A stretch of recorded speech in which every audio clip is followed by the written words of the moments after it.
now we'll be doing an example of checking differentiability in functions. As I included in the slideshow right before, there's 3 steps to determine the differentiability. First step is to check if the function is continuous. So we could automatically tell that this function is graphically because it looks like this. It's an absolute value function. But as we see here, we're going to do it algebraically. So first thing we want to do is plug in f of 3 just to see if the function gives us a defined function. So f of 3 is 3 minus 3 plus 5. f of 3 equals positive 5.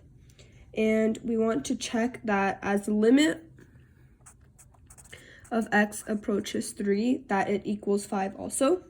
So we get the same thing, 3 minus 3 plus 5, and we end up getting the same thing. So therefore, this function is continuous at a equals 3, or we could say x equals 3, whatever you'd like.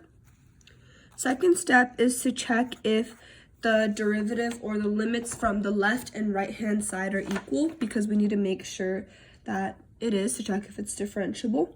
First thing I'm going to do is check the positive side. So we do f prime of 3 from the positive side. And to do this, I'm going to be using the alternative definition of derivative. So I do limit as x approaches 3 from the positive side. F of x minus f of a, as we learned in the lesson right before. X minus a. We know f of x because it was given right over here. We plug that right in. X minus 3 plus 5. We want to do minus f of a, and f of a is the same thing as when you plug in 3 right here, so f of a equals 5. So we do minus 5 over x minus a, and since a equals 3, x minus 3.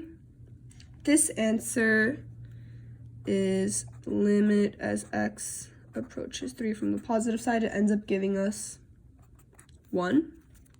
But then we need to check the negative side to make sure. So I do the same exact steps, but do it from the negative side.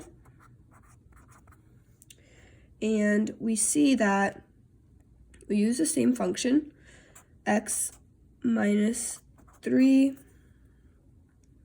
plus 5 minus 5 over x minus 3. Limit as x approaches 3 from the negative, but this answer will end up giving us -1 due to that the function is an absolute value function. And the left-hand limit, as you can see here, and the right-hand limit do not equal each other. 1 does not equal -1. So therefore, through these rules, we know that this function, f of x, is not differentiable. This is an example of checking differentiability.